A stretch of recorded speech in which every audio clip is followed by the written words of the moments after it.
opportunity to root out waste, fraud, and abuse in the Medicaid program. I urge all of my colleagues on both sides of the aisle support H.R. 5652, and I yield back the balance of my time. Gentleman yields back. Gentleman from Maryland. Thank you, Mr. Speaker. I now yield 2 minutes to distinguished Democratic Whip, Mr. Hoyer. Gentleman from Maryland is recognized. I thank the gentleman for yielding, Mr. Speaker. The challenging times we live in force us to make difficult choices about our priorities. The reconciliation bill before us today is an example of choosing the wrong priorities. While we must address our deficits and avert sequestration, the Republican reconciliation bill does it absolutely the wrong way. It places the entire burden of deficit reduction on the most vulnerable while asking nothing of the best off. Indeed, it asks for more from those who have less and less from those who have more. It harms seniors and children by eliminating social services block grants, which provide for programs for our communities like child protection services and Meals on Wheels.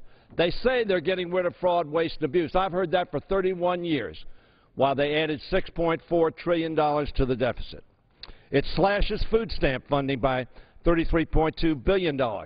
They say that's waste, fraud, and abuse. CBO does not agree. It's real assistance to families in need. Furthermore, it cuts the pay of middle-class workers who serve the public, the only workers who it adversely affects. These are the priorities we've seen throughout the Republican budget: ending the Medicare guarantee, slashing jobs while cutting taxes for the wealthiest at the expense of seniors. The gentleman from Wisconsin says this bill doesn't do that. He's correct. His budget did that. Middle-class families and those who are the most vulnerable pay the price. Democrats have our own proposal. Unfortunately, it wasn't made in order. As the gentleman from Maryland, my colleague, said, you only had to waive one rule as opposed to the three you waived for your budget, but you wouldn't do it because you didn't want to have the American public see the real alternatives out here. I regret that. To that extent, you closed down this rule, which you railed so much against. May I have 30 additional seconds, Mr. Chairman? I yield the gentleman another 30 seconds. I thank the gentleman. Unlike today's Republican bill, our proposal reduced deficits in a balanced way, prevented sequestration through a balanced combination of spending cuts and revenues. And let me say something. Nobody's asked to make a sacrifice in the richest country on the earth. What we have to do is make appropriate contributions. Nobody's asked to make a sacrifice, and certainly not the most vulnerable in our country, as does this reconciliation bill. Mr. Speaker, I urge opposition to this bill. We can and should do better. Gentleman's time has expired. Gentleman from Wisconsin. Reserve. Gentleman reserved. Gentleman from Maryland. Thank you, Mr. Speaker. I now yield 1 minute to the gentleman from New York, Mr. Engel. Gentleman from New York is recognized for 1 minute. I thank the gentleman from Maryland, and I rise in opposition to this bill. It should come as no surprise that Republicans in Congress do not take the budget deficit seriously. When they were in total control during 6 of the 8 Bush years, they did nothing to reduce the deficit, quite the opposite. Republicans say they're all for cutting spending, just not the spending they like. So here we have an attempt to replace sequestration so that they can continue to destroy the social safety net while protecting defense spending, big oil, and the wealthiest in this country, yet again asking the American middle and lower classes to bear the cost of cutting the budget. I said when they agreed to the sequester that they try to back out of the deal to protect their pet policies and gut the social safety net. And that's what we see in this document: cutting food stamps, cutting SNAP, hurting senior citizens, repealing evidence of health care reforms, hurting federal workers. I voted against the Budget Control Act because it was an unbalanced budget that put the responsibility of balancing the budget on the backs of the middle class. But at least it was an agreement that put both defense and discretionary spending up for equal cuts. It was an agreement that both parties came to, recognizing the need to cut federal spending. Now the Republicans are trying to back out of that. And in backing out of that, they're protecting the wealthiest among us, hurting the middle class. This is the wrong way to go. It is a shameful document. Gentleman's time has expired. Does the gentleman from Wisconsin continue to reserve? Gentleman from Maryland. I now yield 1 minute to the gentleman from Ohio, Mr. Kucinich. Gentleman from Ohio is recognized for 1 minute. It's called a Reconciliation Act.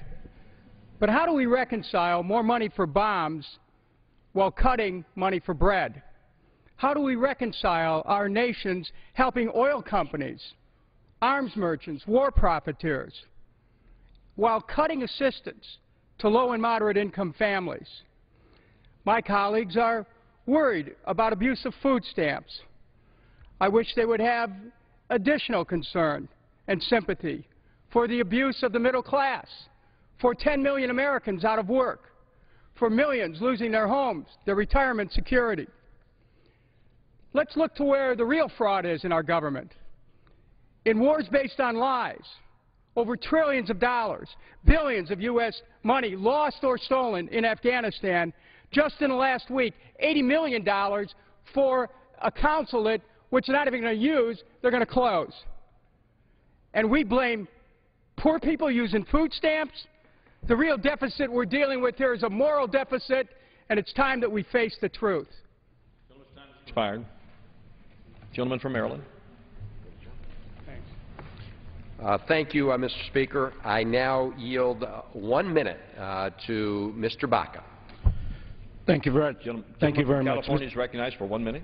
Thank you very much. Mr. Speaker, I rise in strong opposition to this misguided budget that we'll vote on today. This package literally takes food off the table for millions of disadvantaged Americans by cutting $33 billion from the SNAP program. I ask my Republican colleagues, where are your priorities? Is it to take from the poor, to give to the rich? SNAP is a lifeline for 46 million Americans. We continue to spend hundreds of millions of dollars every year to assist foreign countries. But we don't spend money to take care of the struggling families right here at home. It's a shame. This budget proposal not only cuts benefit levels, but it also keeps thousands of children from receiving school meals. Can you imagine going to school on an empty stomach and having to take a test? In America, this should not happen. I understand the value of the SNAP program because I once relied on food stamps. Unless you've been in that situation, you don't know what it's like. You have no choice. You have no choice but to receive assistance to feed your family. I ask my colleagues to make sure that we vote against this and make sure that we put food on the table for the 46 million people who are going hungry right here in the United States. Vote no on this. Expired. Gentleman from Wisconsin continues to reserve. Gentleman from Maryland. Thank you, Mr. Speaker. May I inquire as to how much time remains? Gentleman from Maryland has 3 minutes remaining. Gentleman from Wisconsin has 7. Thank you, Mr. Speaker. I yield myself for 2 minutes. Gentleman is recognized for 2 minutes. Thank you, Mr. Speaker.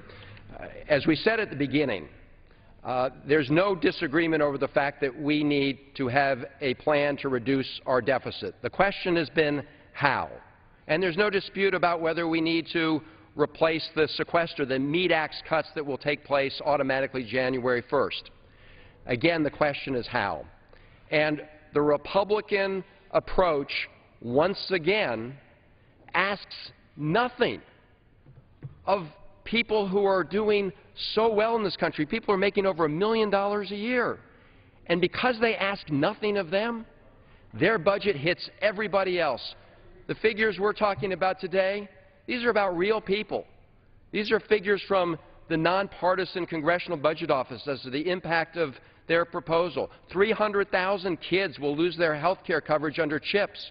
22 million kids will see their food nutrition support under SNAP reduced. 2 million people will see all their food nutrition support eliminated. Those are facts. I know people want to pretend that this doesn't impact real people.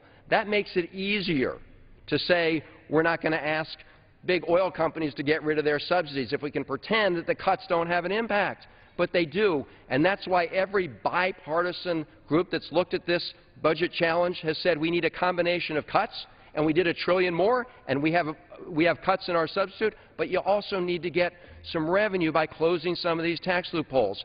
Mr. Speaker, the Democrats had a substitute amendment. The Republicans won't even let us have a vote on it. They waived 3 provisions in their rules to bring up their proposal. They wouldn't waive one to hear an alternative. We keep hearing that it's so important to reduce the deficit, apparently not important enough to ask for 1 penny from people who are making $1 million a year. We keep hearing that the impact of the sequester is going to hit defense, but again, not 1 penny from the oil companies to help take a balanced approach. So I urge rejection of the Republican proposal. I wish we could have an up or down vote on the Democratic substitute. That would be democracy, but maybe that's asking too much these days. I now yield the last minute. Is the leader?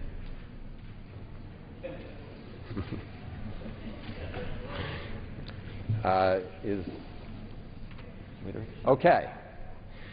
Mr.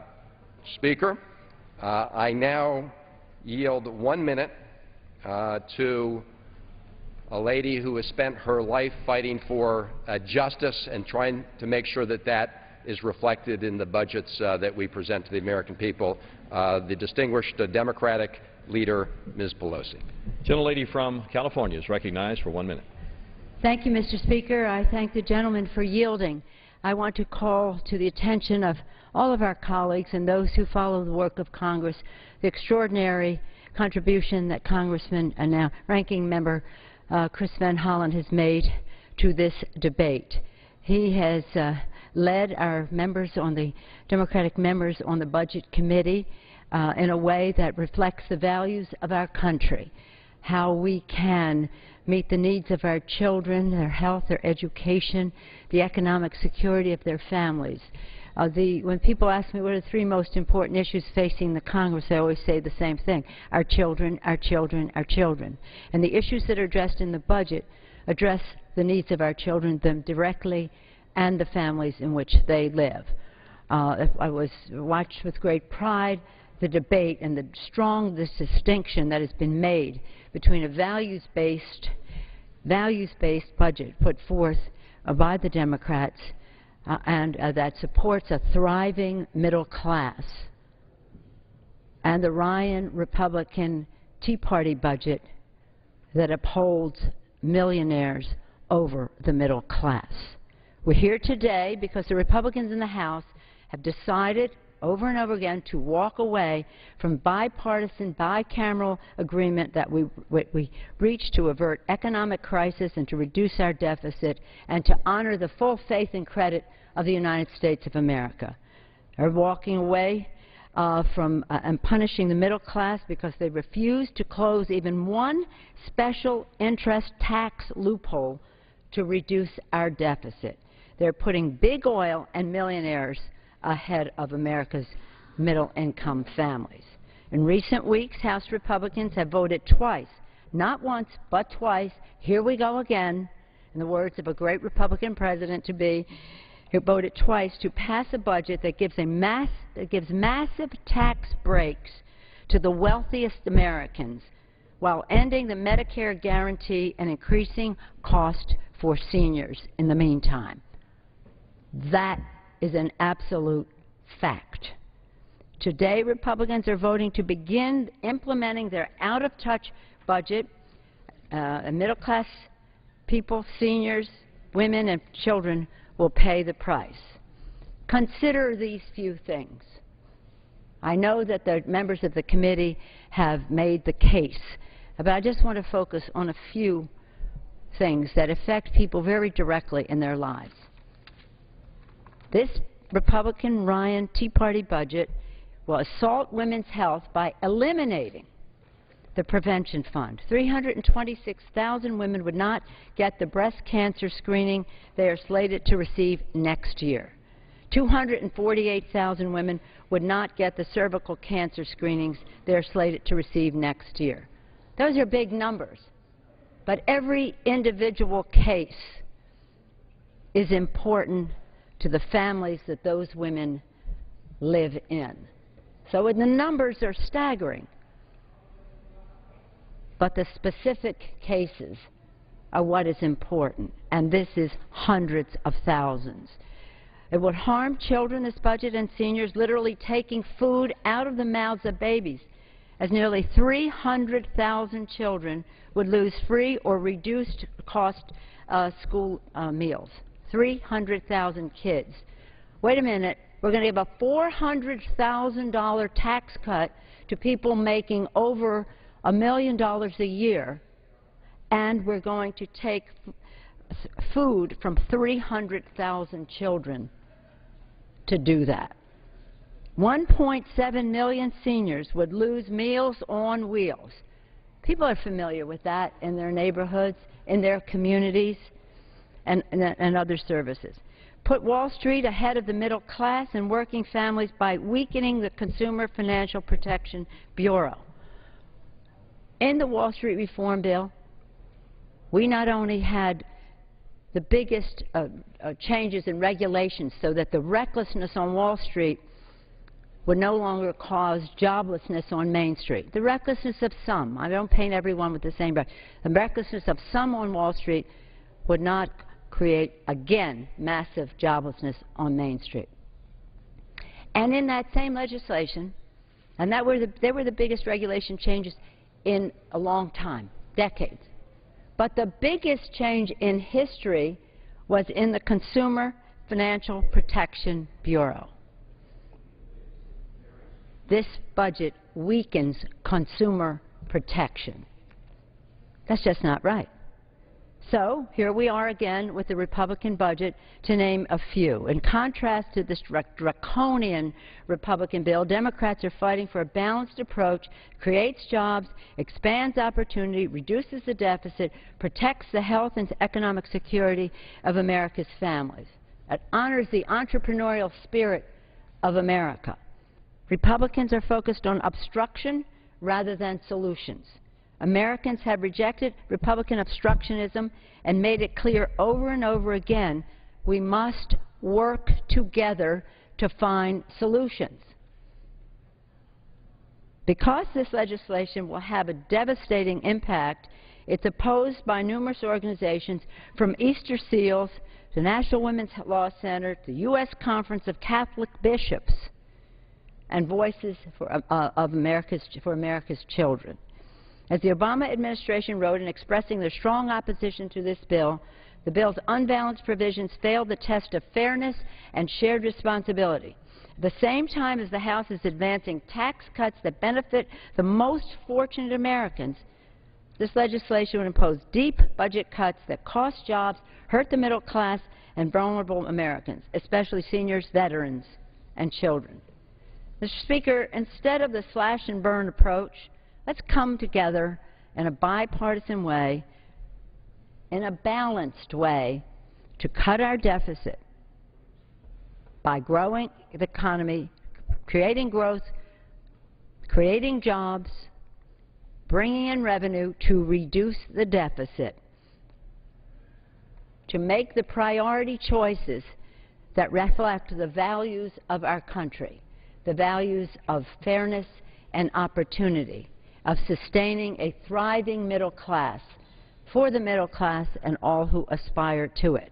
It is the backbone of our democracy. For that reason, I urge my colleagues to vote no on this devastating bill and yield back the balance of my time. Gentlelady yields back her time.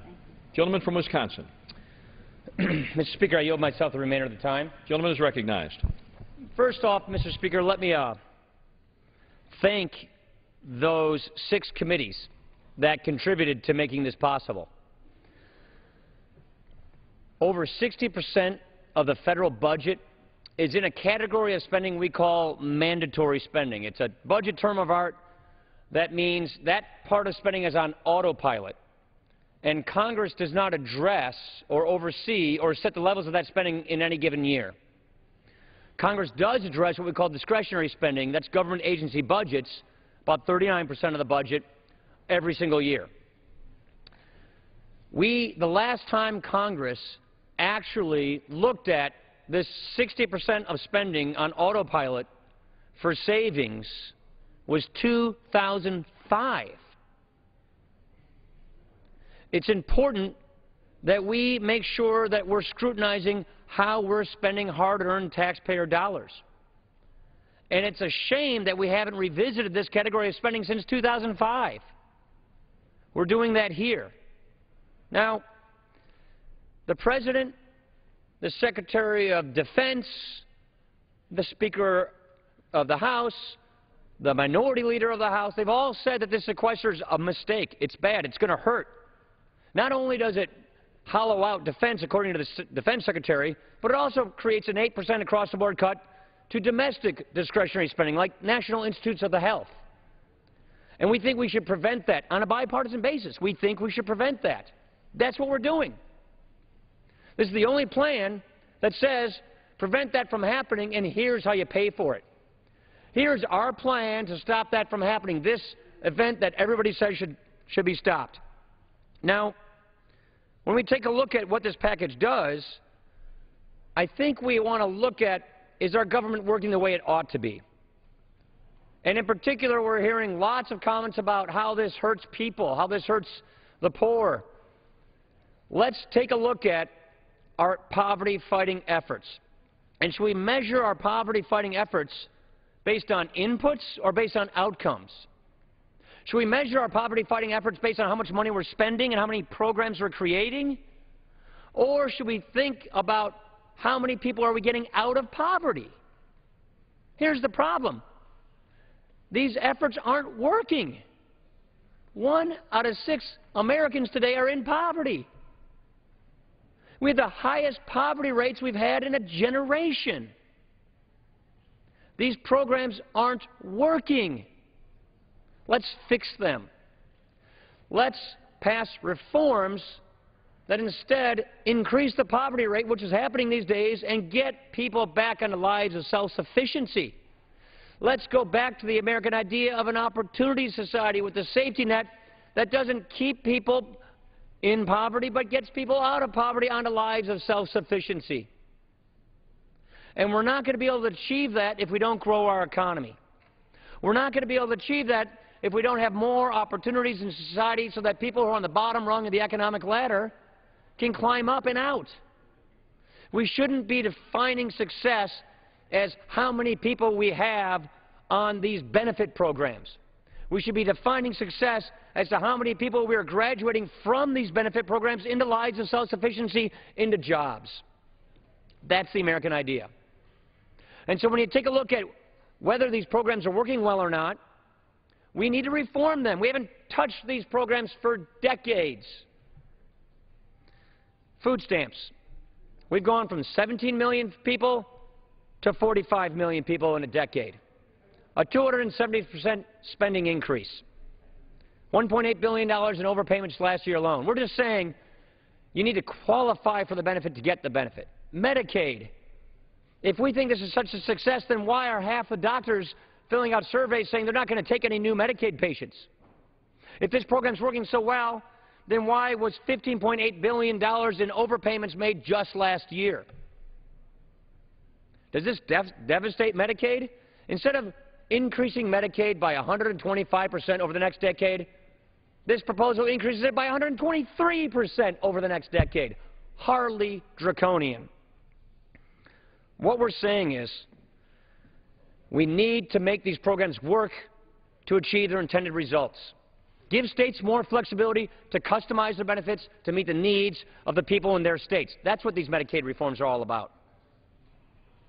And when we hear the other side talk about no spending cuts but more tax increases, that's going to slow down job creation. We're the first ones who came to this floor saying close these tax loopholes. But close these tax loopholes to create economic growth by reforming the tax code. Treat people fairly in the tax code so that a company or a person who makes the same amount of money pays the same level of tax. You do that by getting rid of tax shelters and tax loopholes, not to raise spending, but to lower tax rates so American businesses can survive, can thrive, and create jobs, upward mobility, economic opportunity. That's what we're trying to achieve here. Mr. Speaker, we should not be talking to each other in this society as if we're stuck in some class, as if this person's middle class, that person's lower class, and that person's upper class. Our ancestors left those class-based societies to form this country, which should not be a class-based society. It should be a society of upward mobility, where we can make the most of our lives based on our own God-given talent and our own effort. We should not be speaking to people as if they're stuck in their current station in life and the government is here to help them cope with it. We need to get ourselves out of this debt crisis. Because if we have a debt crisis, if we keep on this path where we're borrowing 40 cents of every dollar we spend, we're going to have a debt crisis. Europe is in a debt crisis. And what happens when you're in a debt crisis? Immediate austerity. Cutting benefits to seniors, cutting benefits to people on the safety net, raising taxes that slows down the economy, especially for the youth. Look what we're doing right now. Half of our nation's college graduates are either unemployed or underemployed. Half. It's not working. We need to change these policies. We need to grow the economy. And if we have a debt crisis because of this spending, then the people who need government the most, they're the ones who get hurt the first and the worst. We're leading. The President, no plan to fix this. The Senate, no budget since 2009. And our friends on the other side of the aisle, tax increases, spending increases, no spending cuts. Mr. Speaker, this is a small step in the right direction. It's something Congress should do every day. I urge passage of this vote. The gentleman's time has expired. Pursuant to House Resolution 648, the previous question is ordered on the bill as amended. The question is on engrossment and third reading of the bill. Those in favor say aye. Those opposed, no. The ayes have it. Third reading. A bill to provide for reconciliation pursuant to Section 201 of the concurrent resolution on the budget for fiscal year 2013. For what purpose does the gentleman from Iowa seek recognition? I have a motion to recommit it to desk. The gentleman opposed to the bill? I am opposed in its current form. Gentleman qualifies. Clerk will report the motion. Mr. Loebsack of Iowa moves to recommit the bill, H.R. 5652, to the Committee on the Budget with instructions to report the same back to the House forthwith with the following amendment. At the end of Title V, add the following. Section 504, prohibition on taxpayer-funded pensions for members of Congress who become highly paid lobbyists. A, in general, any former member of Congress who is registered as a lobbyist and whose annual income from lobbying activities exceeds $1 million shall not be eligible to receive benefits under either the Civil Service Retirement System or the Federal Employees Retirement System for the period of time during which such former member is employed as such a lobbyist and receiving from lobbying activities an annual income that exceeds $1 million. B, definition. For purposes of this section, I ask for unanimous consent to dispense the reading. Is there an objection?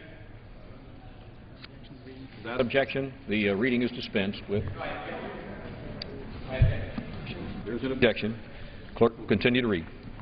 For the purposes of this section, the term former member of Congress means an individual who becomes a former member of Congress after the date of the enactment of this Act. Section 505, ensuring that members of Congress pay their fair share for retirement benefits. A, Civil Service Retirement System. 1, individual contributions. Section 8334C of Title V, United States Code is amended. A, by striking C, each, and inserting C1 each. And B, by adding at the end of the following. 2, notwithstanding any other provision of this subsection, the applicable percentage of basic pay under this subsection shall, for purposes of computing an amount with respect to a member for member service, A, for a period in calendar year 2013, be equal to the applicable percentage under this subsection for calendar year 2012, plus an additional 2.5 percentage points. B, for a period in calendar year 2014, 2015, 2016, or 2017 be equal to the applicable percentage under this subsection for the preceding calendar year as determined under subparagraph A or this subparagraph as the case may be, plus an additional 1.5 percentage points.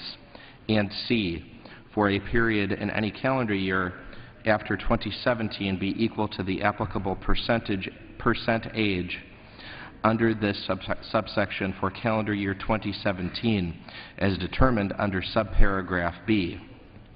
2, government contributions. Section 8334A1B of Title V, United States Code is amended. A, in Clause I, by striking except as provided in Clause II and inserting except as provided in Clause II or III, and B, by adding at the end the following III. In the case of a member, the amount to be contributed under Clause I shall, with respect to a period in any year beginning after December 31st, 2012, be equal to 1. The amount which would otherwise apply under Clause I with respect to such period, reduced by 2. The amount by which, with respect to such period, the withholding under subparagraph A exceeds the amount which would otherwise have been withheld from the basic pay of the member involved under subparagraph A, based on the percentage applicable under subsection C for calendar year 2012. B, Federal Employees Retirement System. 1. Individual contributions. Section 8422A3 of Title V United States Code is amended. A, by redesignating subparagraph B as subparagraph C. B, by inserting after subparagraph A the following. B, notwithstanding any other provision of this paragraph, the applicable percentage under this subsection shall, for purposes of computing an amount. Ask consent that further reading be dispensed with. Is there an objection? The reading is dispensed with. Pursuant to the rule, the gentleman from Iowa is recognized for 5 minutes in support of his motion. Mr. Speaker, I have a parliamentary inquiry. The gentleman will state the inquiry. Mr. Speaker, is it not the case that if my final amendment is adopted, the underlying bill is amended and we immediately vote on final passage of the bill as amended? If a motion to recommit with forthwith instructions is adopted, the amendment is reported by the chair of the committee and is immediately before the House. Thank you, Mr. Speaker. Mr. Speaker, while I oppose the underlying bill, I am offering this amendment to prohibit former members of Congress who cash in to become million-dollar lobbyists from collecting their pensions. My amendment also stops members of Congress from getting a better deal than everyone else by asking them to contribute the same amount to their pensions as other federal employees. We all know that Americans' faith in their government has been severely damaged. If Congress does not take action to stop the revolving door between Capitol Hill and Washington lobby firms, there is little chance that that faith can be restored. It is time we take action and put a stop to these practices. Members of Congress who choose to take this route, especially those making exorbitant salaries as millionaire lobbyists, should forgo their pensions. It's that simple. It is patently ridiculous that these members are finding a way to have their cake and eat it too. It is just another example of special Washington privileges for out-of-touch elites, privileges that I have promised not to take and that should be ended. I have vowed never to use my public service for personal gain to become a lobbyist. I first ran for office because, having grown up in poverty, I know that Iowa families need a strong voice and an advocate who will ensure that their voices are heard over the voices of the special interests who dominate Washington. I came here for one reason: to serve the people of Iowa. I go back to Iowa every weekend and visit with my constituents so that I know what's on their minds and what they want to happen here in Washington. Sadly, some people come to Washington to cash in, and I think we can all agree that this is unacceptable. I believe that former members of Congress who become millionaire lobbyists should never be able to collect their pensions. It's that simple.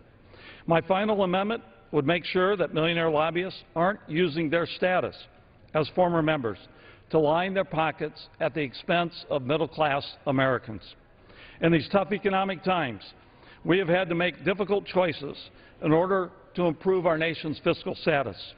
While I might not like all of the cuts that have been made or are being proposed, I know that we need to be on better footing if our economy is to recover. The unemployment rate remains far too high, and we need to get the economy moving again and get people back to work. Americans need jobs. That is my #1 priority here in Congress, and it is something I think about each and every day. With all the sacrifices that Iowa families are making as a result of the economic downturn and all the cuts that are affecting their communities, members of Congress also need to find ways to tighten their belts. maintaining special benefits for members of Congress at a time like this is both intolerable and inexplicable. That is why my final amendment would also increase the contributions that members of Congress make to their pensions by the same amount that the underlying bill increases them for federal employees. This is the final amendment to the bill. It will not kill the bill or send it back to committee. If adopted, the bill as amended would be immediately voted upon. I urge my colleagues from both sides of the aisle to join me in putting the interests of the American people before those of lobbyists and special interest groups by supporting my amendment. Thank you, Mr. Speaker, and I yield back the balance of my time. Gentleman yields back his time. For what purpose does the gentleman from Wisconsin seek recognition? Mr. Speaker, I rise in opposition to the motion. Gentleman is recognized for 5 minutes. Mr. Speaker, I appreciate the gentleman bringing this to our attention. We just received the legislation about 3 or 4 minutes ago.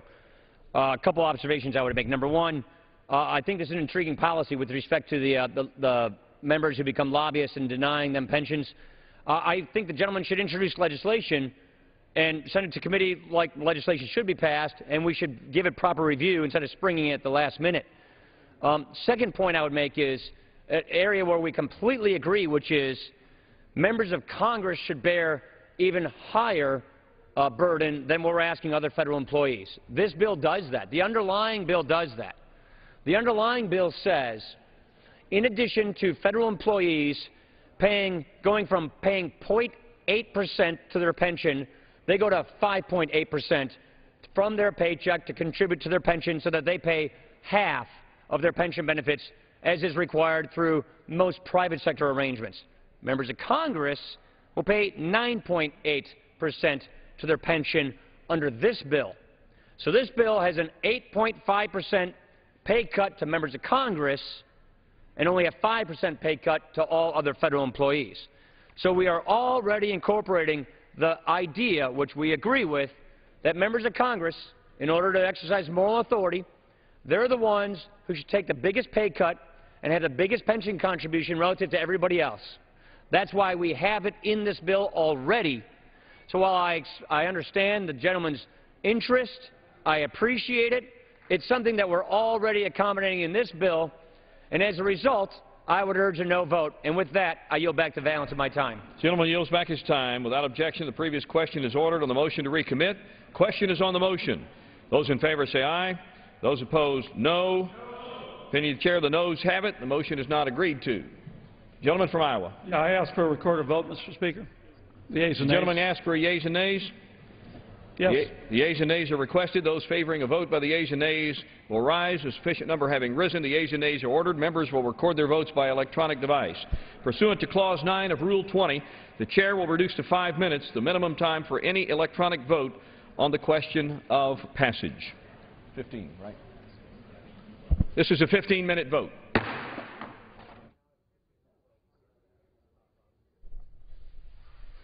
First recorded series of votes on the day for the House, and likely the last of the day and last of the week.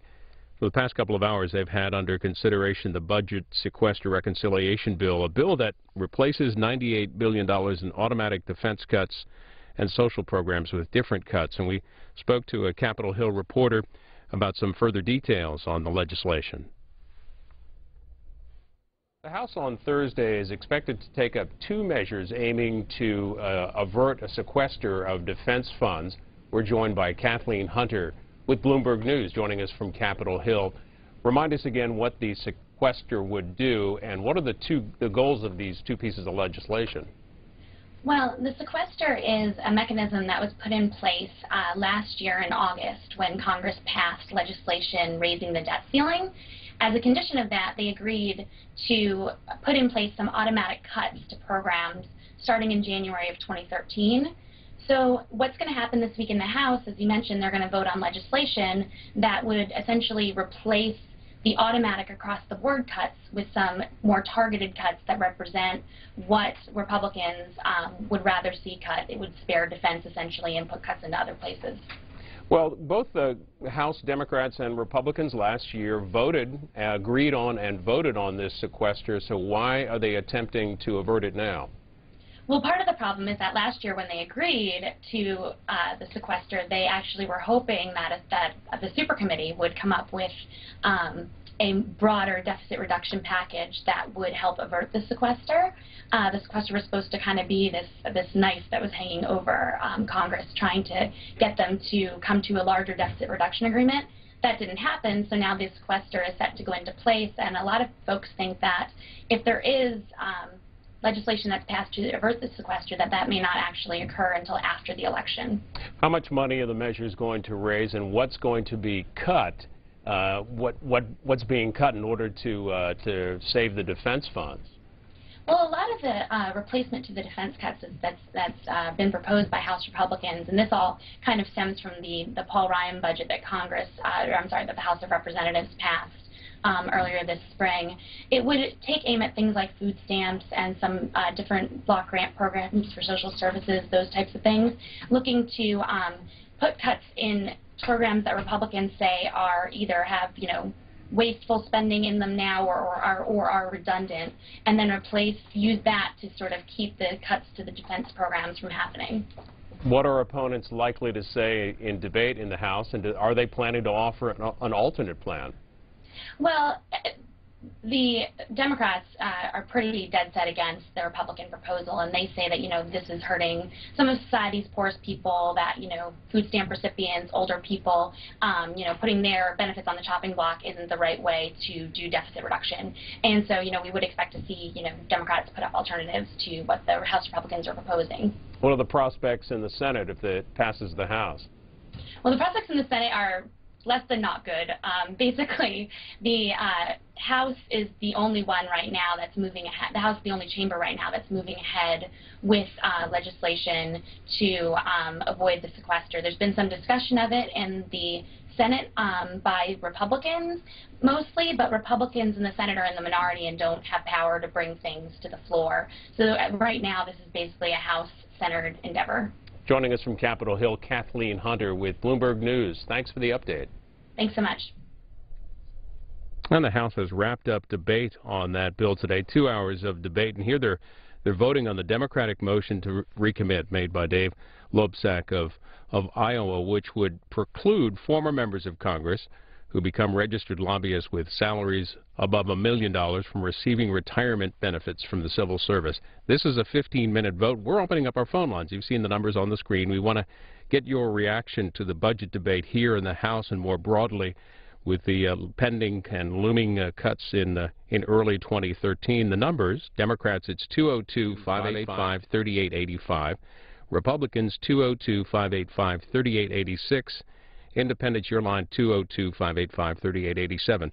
Make sure you mute your television when you call in so you won't feedback, and we'll go to calls. Cleves, Ohio. First up, this is Catherine on our Democrats line. Welcome. Hello, my name is Catherine Drew. I live in Cleves, Ohio. I am a good American, a good Ohioan. I've always paid my taxes, but I am very angry with the Republican Party because they seem to only care about the top people who don't have any difficulties at this present time. I know that my school district, we have a tremendous amount of students whose parents work part-time or no job, and to eliminate school lunches and take away food stamps for poor children, for Meals on Wheels, and add it to the defense budget, it's scandalous in my opinion. We have Americans out here who want to work. If the Bush tax cuts were truly effective, then we would have jobs. This is just another tactic to get more money for defense contractors. Democrats were rebuffed earlier today in their efforts to bring up a Democratic and alternative version. Here's our independent line, Barbara in New York City. New York City, you're on the line. Hi, Bill. I miss you from Washington Journal. Thanks for calling. Okay. I wanted to make two comments about what Paul Ryan just said. I heard him talk about graduating people from social services. I'm not sure what that means. He didn't define that. What's the difference between graduating somebody and throwing them off and cutting them off from the social services that they need? Somebody should ask him just what he means by graduating. It sounds nicer, but I don't think it actually is nicer. And also, he talks about the job creators. Oh, we got to let the job creators. What kind of jobs are they creating? Minimum wage jobs that people can't live off of? I think the GOP has lost its way. It's no longer a party that's worth even belonging to. Thanks a lot. Bye. Thanks for your call, Barbara. Here's Ben. He's a Republican in Las Vegas. Ben's on the Republican line. Go ahead with your comments. Yeah, I've been watching C-SPAN for the past couple of days. I've had some downtime on my job, and I'm very pleased at how clear it is where the Republicans stand. There's a lot of perspectives that I don't really see or hear over the radio or over any major news networks, but I'm happy to see that the Republicans are willing to forfeit their ability to file as lobbyists in order to, you know, not pay Social Security tax, and they're willing to pay that, and it just shows some really good size on the Republicans.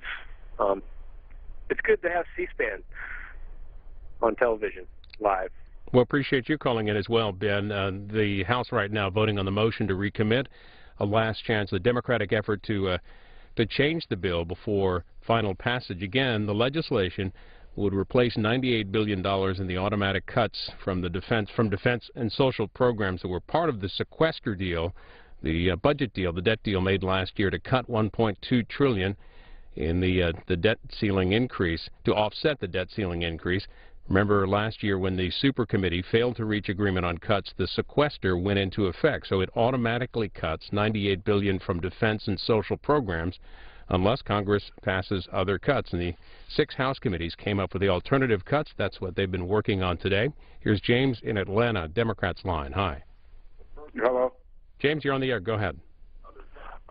Yes. What I would like to say is this Paul Ryan budget, if it's really made for the rich, it's going to destroy the safety net. This is also an aspect of Grover Norquist, where you are death by 1,000 cuts, where you keep cutting it, cutting and cutting.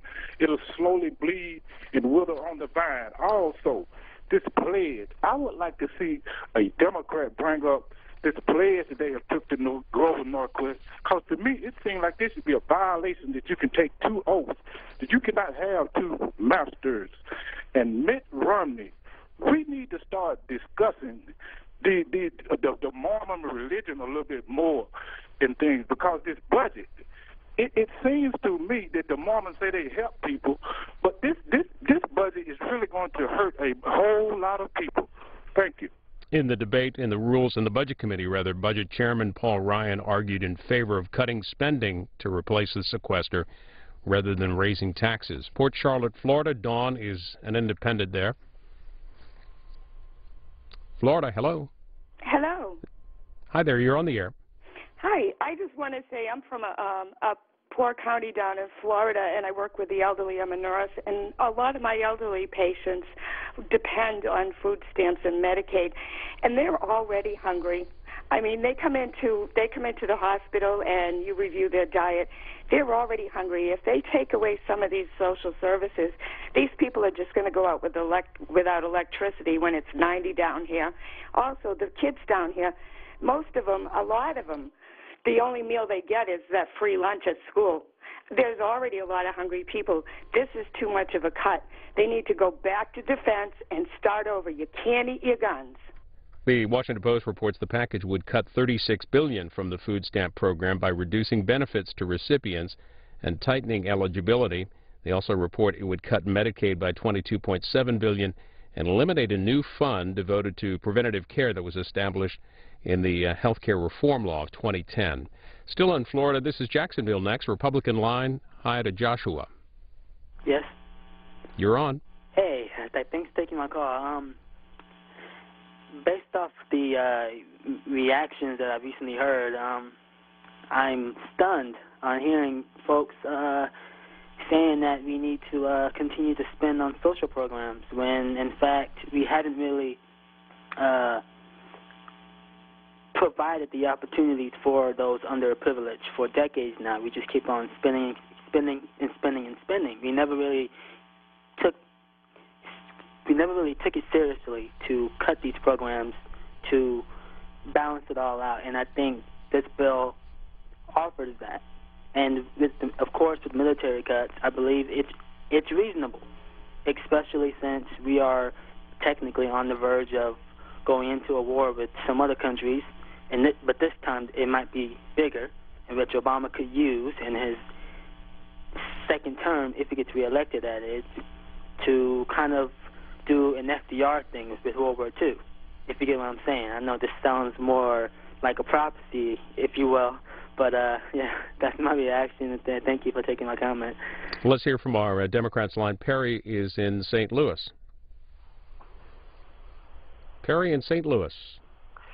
Yeah, what Paul Ryan didn't talk about on his plan is the fact that his plan gives the 1% a huge tax cut. Again, we're protecting the 1%, and we're cutting social programs, we're cutting scholarships, we're cutting Medicaid, health care. You know, let's cut out the poor, but let's help that 1%. That makes a whole lot of sense, Paul. It's really stupid. Taking your phone calls on reaction to the budget debate. This is the House has been considering a bill that would replace the $100 billion or so in automatic spending cuts with a reconciliation package. Right now they're voting on the Democratic motion to recommit. This is an effort to ensure that members of Congress pay towards their pensions, former members of Congress. And Speaker Pelosi on this motion said that taxpayers shouldn't be responsible for the retirement of millionaire lobbyists. The Democratic motion to recommit means that current and future members of Congress who become lobbyists making more than $1 million a year won't receive their congressional pension. This vote first, the final passage vote on the budget bill next, and we also expect final passage coming up shortly on the spending bill for the Departments of Commerce and Justice. That should be in this series of votes. Back to your phone calls. Somersworth, New Hampshire, independent line, and this is Sherry. Hi there. Go ahead. Hello? Sherry, make sure you mute your television so you won't feedback, and go ahead with your comments. Okay. My concern is the Social Security and food stamps and the Medicaid, Medicare. I'm in that position right now, my husband and I, and we're finding it harder and harder to survive. Right now we get $23 in food stamps, and my whole pay that I get a month is only $200 and something.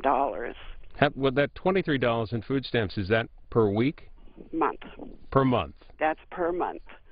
That $23 only lasts if we go to the store once. And because of the price of food going so high, they don't raise the food stamps to bring it up to meet the level of how high the food prices have gone, and everything else has gone up, so that it's harder and harder for us to live every day. And our medical is just it's non-existent. They don't pay any of our medical. Medicare does its job, and but the Medicaid does not step in for anything, and we're in a very bad position. And I believe that those cuts should not be, for a very, very important reason, is our lives. It seems like to cut our programs where we have to be, I mean, we cannot work. I mean, it's not like we just don't want to. We can't work because of disabilities. And to make us feel like we should be weaned off a program that we can't possibly be weaned off of makes us feel like we're not very important anyway. And I don't know, this bill is just not for us, and it isn't for the United States and all the people who are in the lower class who cannot live without them. All right, Sherry, thank you for weighing in. Again, the House in the first in the series of votes. This is a 15-minute vote. We'll continue to take your calls. And next up, the final passage on the reconciliation bill, the Sequester reconciliation bill. Terry is in Conway, Arkansas. He's on our Republican line. Thanks for waiting, Terry. Go ahead. Terry, mute your television and go ahead with your comments. Terry, I'm going to... There you go. Make sure you mute your television and go ahead with your comments. And folks, when you call in, listen to your phone, and you won't get confused. Go ahead, Terry. Yes, sir. I'm Republican, and I don't know where all the Republicans are weighing in. I mean, they're weighing in like all the Republicans are wealthy, and all the Democrats are poor. I'm Republican. I became disabled in 05. Been in heat and air for 46 years. Used to making a lot of money, and I'm living on $1,200 a month. Give me a break. But they're trying to eliminate some things, and the food stamp program, for instance. They're trying to eliminate food stamps. I know people that's all they got, and I'm Republican. I mean, where are the Republicans? Food stamps, they say it's up 276%. What about the wealth in America, the 1%? They're up 200, 300% in their wealth, and food stamps are up 276%. We're not even matching their wealth. The food stamp program's not. I don't get food stamps. They offered me $15 a month. That wouldn't help me any. I just don't understand what the Republican Party's doing. They've let the Tea Party take them over, and it's crushed me. I mean, I'm a Republican. Terry, you say you're on our Republican line. Will this influence how you vote this year for president? It will. I'm voting Democratic straight across the board, and it's not because I want the Democrats in there. It's because I'd love to have some responsible Republicans in there, but I can't vote for Mitt Romney, who's they're flip-flopping on a bill here where they said, okay, let's do this deal where we won't get the big subcommittee won't act on this, and it'll revert to all these cuts. Going to let you go there, Terry, and get to other callers. Independent line is next. Victorville, California. We say hello to Rachel. Yes, hi. I'm calling in because I disagree with the cut that they're imposing too, because, you know, they don't know how hard it is when you grow up in poverty. I have a lot of my friends and family that get this assistance through Medi-Cal. They're in the Cal Works program, and a lot of people come up out of that program through education and everything. I don't think they should be doing this. You know, let's get with big oil and reform our tax code. That's all we got to do. Everybody pays taxes when they spend their money. Also in California, on our Republican line, John in San Diego. Hey, thank you, and good afternoon, C-SPAN. I just want to say that I want to praise the courage of Paul Ryan to face the realistic views of taking up our debt and deficit problem. And I do believe that if we don't take care of it politically and with our Treasury, that the markets will face, they will put in our face the reality that we can no longer borrow. And as far as the deficit goes, I believe that the Democrats, they just want to give away more free things, not realizing that there are no free things. So I think that the constituents for the Democrats are voting for those legislators who will give them more free things, and they don't realize that they're going to totally destroy the social safety net. And I believe that Paul Ryan and Republicans are trying to salvage the social safety net. You just can't tap everything out until there's nothing left at all. So I want to ask the Democrats to give a good, healthy think of this thing over and check with the economists, check their constituents, and see, do they really want to run us over the cliff? And that's about all I have to say, and I do support Paul Ryan's courage. Let's see if we can get another call in here. A Democrat from Willsboro, New Jersey. Tracy, hello. How you doing? Doing fine, thank you. Tracy, you there? Yes, I am. Go ahead with your comments. You're on the air. Hey, Yes, I wanted to just comment on a couple of things. I'm 38 years old. I've been living in the state of New Jersey all my life, and I just received Social Security not too long ago, and I'm having a problem with collecting all my money. I'm in the Beverly Court Motel. They tell her that Social Service cutting her off. She has to be out. Her brother went to rob a bank so she can have money. This is a problem that we are facing all the time, and the government is not trying to help the people that really need the help. Tracy, are you employed currently? No, I'm not. I'm not employed. I was just awarded some money, and then the cops came over here to Beverly Court and beat me up and put me in a hospital. We thank you for your call, Tracy. We have been taking your comments and on the budget sequester bill that the House will vote on next. This is the bill that replaces the automatic cuts, part of the debt deal from last year, the automatic cuts in defense and social programs. That vote is coming up next. They're wrapping up here the Democratic motion to motion to reconsider, rather.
On this vote, the yeas are 170, the nays are 232. With 11 voting present, the motion is not adopted. The question is on passage of the bill. Those in favor say aye. Those opposed, no. Opinion of the chair, the ayes have it. Mr. Speaker, on that I ask for a recorded vote. Recorded vote is requested. Those favoring a recorded vote shall rise. Sufficient number having risen, a recorded vote is